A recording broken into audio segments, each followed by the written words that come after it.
जय बजरंगबली। हनुमान चालीसा तो लगभग हर किसी के घर में मौजूद है और नियमित चालीसा को पढ़ा भी जाता है। लेकिन क्या आप जानते हैं कि हनुमान चालीसा लिखी किसने थी? किंवदंती है कि इसे लिखने वाले को सम्राट अकबर ने जेल में डाल दिया था। उसके बाद बंदरों के उत्पात के बाद उन्हें रिहा करना पड़ा था। ऐसी मान्यता है कि हनुमान चालीसा के रचयिता तुलसीदास हैं। उन्होंने ही रामचरितमानस भी लिखी थी। लेकिन तुलसीदास जी ने किन हालातों में हनुमान चालीसा लिखी, इससे जुड़ी एक रोचक कहानी है जिसके बारे में वीडियो में बताएंगे। इसीलिए वीडियो को अंत तक जरूर देखें। तुलसीदास ने किन हालातों में लिखी हनुमान चालीसा? कहा जाता है कि गोस्वामी तुलसीदास जी को हनुमान चालीसा लिखने की प्रेरणा मुगल सम्राट अकबर की कैद में मिली। किंवदंती है कि एक बार मुगल सम्राट अकबर ने गोस्वामी तुलसीदास जी को शाही दरबार में बुलवाया। तब तुलसीदास जी की मुलाकात अब्दुल रहीम खाने खाना और टोडरमल से हुई। उन्होंने काफी देर तक उनसे बातचीत की। वो अकबर की तारीफ में कुछ ग्रंथ लिखवाना चाहते थे। तुलसीदास जी ने मना कर दिया। तब अकबर ने उन्हें कैद कर लिया। बहुत ही अजीब तरीके से हुई थी तुलसीदास जी की रिहाई। किंवदंती के अनुसार कारावास में ही तुलसीदास जी ने अवधी भाषा में हनुमान चालीसा लिखी।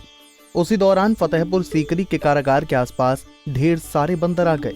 उन्होंने बड़ा नुकसान किया। तब मंत्रियों की सलाह मानकर बादशाह अकबर ने तुलसीदास जी को कारागार से मुक्त कर दिया। भारत की सबसे प्रामाणिक हिंदी ऑनलाइन एनसाइक्लोपीडिया भारत कोश भी तुलसीदास को हनुमान चालीसा का लेखक मानती है। तो चलिए अब आपको हनुमान चालीसा पढ़ने से सही नियम और उससे जुड़ी कुछ खास जानकारी देते हैं। हनुमान चालीसा का पाठ करने से ऐसा कोई कार्य ही नहीं है जो सिद्ध ना हो सकता, बशर्ते उसको करने का नियम और करने का तरीका पता होना चाहिए। पहली बात तो भगवान के पाठ का कुछ विशेष नियम तो नहीं है हनुमान चालीसा के पाठ का, लेकिन शास्त्रों के हिसाब से अगर बजरंगबली का पाठ सायं काल में किया जाए तो वो ज़्यादा फलित होता है। बैठ करके स्वशासन पर हनुमान चालीसा पढ़ा जाए तो बहुत जल्दी फलित होता है। लेकिन अगर ऐसी भी व्यवस्था नहीं है या समय का अभाव है तो फिर हनुमान चालीसा का पाठ आप चलते फिरते भी कहीं भी कर सकते हैं, कैसे भी कर सकते हैं। बजरंगबली के इस महत्वपूर्ण पाठ में हर एक चौपाई आपका कल्याण करने वाली है। हनुमान चालीसा में आप पढ़ते हैं ना, संकट कटे मिटे सब पीरा, जो सुमिरे हनुमत बलवीरा। और हनुमान जी महाराज को अमरता का वरदान भी मिला है, आज भी धरती पर विद्यमान है। माँ जानकी का आशीर्वाद है ना। अष्ट सिद्धि नवनिधि के दाता, असवर दीन जानकी माता। अष्ट सिद्धि नवनिधि के दाता है हनुमान जी महाराज।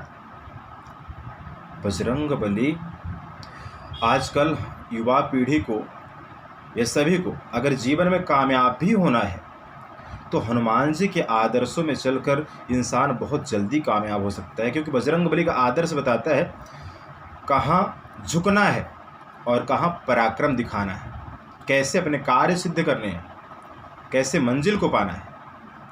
और हनुमान चालीसा का पाठ करने से हर कार्य भी सिद्ध हो जाता है। बल बुद्धि विद्या देहु महि हरहु कलेश विकार। बल बुद्धि विद्या के दाता हैं हनुमान जी। बुद्धिमान भी बहुत हैं और बलवान भी बहुत हैं। अमूमन आपने देखा होगा कि कई बार जो बहुत बलवान होता है तो वो इतना विद्वान नहीं होता, या फिर बहुत विद्वान हो तो इतना बलवान भी नहीं होता। लेकिन हनुमान जी दोनों हैं।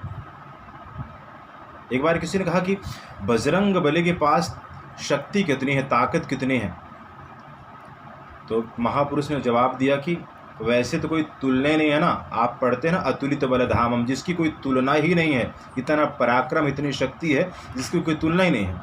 फिर भी अगर आप हनुमान जी के शक्तियों को कुछ अनुमान लगाना चाहे तो कैसे लगा सकते हैं। एक संत ने बड़ी सुंदर बात बताई कि जैसे जो 10,000 हाथियों का बल होता है, 10,000 हाथियों का बल एक ऐरावत हाथी में होता है, और इसी तरह 10,000 ऐरावत हाथी जो इंद्र के पास है, 10,000 ऐरावत हाथी का जो बल है वो देवराज इंद्र के पास है।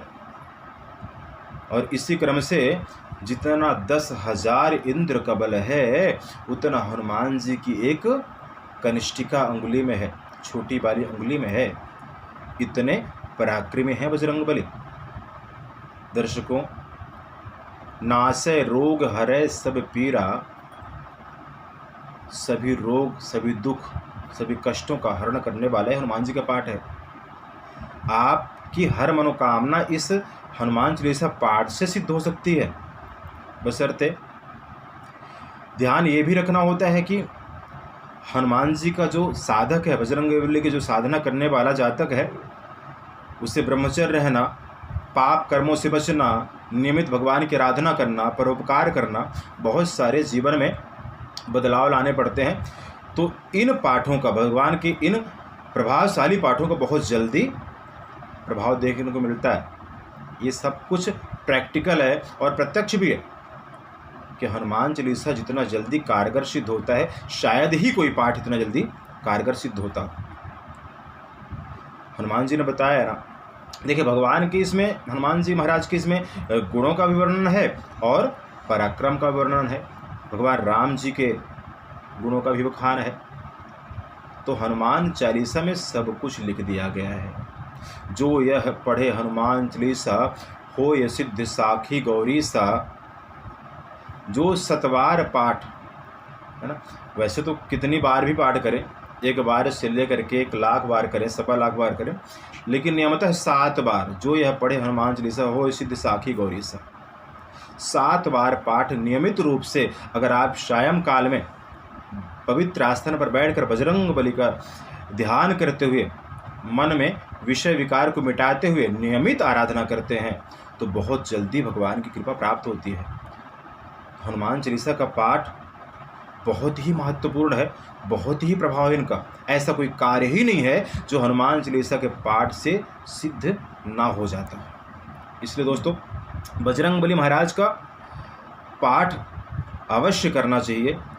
ये जो संसार में समस्या चल रही है महामारी कोरोना की, वैसे तो सब लोग पूछते हैं कि ये इसकी समाप्ति कब होगी। तो पहली बात तो ये प्राकृतिक आपदा है, पूरे विश्व की आपदा है। अगर हम ज्योतिष गणनाओं की बात करें तो शायद ये सितंबर के बाद समाप्त होगी। लेकिन अगर कोई ये कहता है कि शास्त्रों में या वेदों में क्या इसका वर्णन नहीं है, तो सब कुछ लिखा है मेरे भाई। अगर हम पढ़ें, वेदों को देखें तो, या वेदों के बताए रास्ते पर चलते रहें, तो ये समस्याओं का सामना करना ही नहीं पड़ेगा। इसलिए हनुमान चालीसा का पाठ मात्र कर देने से आपके सभी रोग, कष्ट, दोष, यहाँ तक कि ग्रहों का प्रभाव, शनि आदि ग्रह का दुष्प्रभाव तत्काल खत्म हो जाता है, समाप्त हो जाता है बजरंगबली की आराधना करने से। जो बजरंगबली की आराधना करते होंगे इस बात को अवश्य समझते होंगे। इसलिए आजकल सब बच्चों को भी और युवा पीढ़ियों को भी हनुमान जी के आदर्शों पर चलकर अपने जीवन को कामयाब करना चाहिए। हनुमान चालीसा का नियमित पाठ करने से हर बाधा, हर संकट से हम बचे रहते हैं। साथ ही आपके आसपास भटक रही नकारात्मकता का भी अंत होता है। कुंडली टीवी डेस्क से दीक्षा गुप्ता की रिपोर्ट। इसी तरह की और भी जानकारी लेने के लिए हमारे चैनल को सब्सक्राइब करें और नई वीडियो की नोटिफिकेशन के लिए बेल आइकॉन दबाएं। अगर आप ये वीडियो फेसबुक पर देख रहे हैं तो वीडियो को लाइक और शेयर करें। साथ ही अपनी राय कमेंट बॉक्स में जरूर बताएं। धन्यवाद।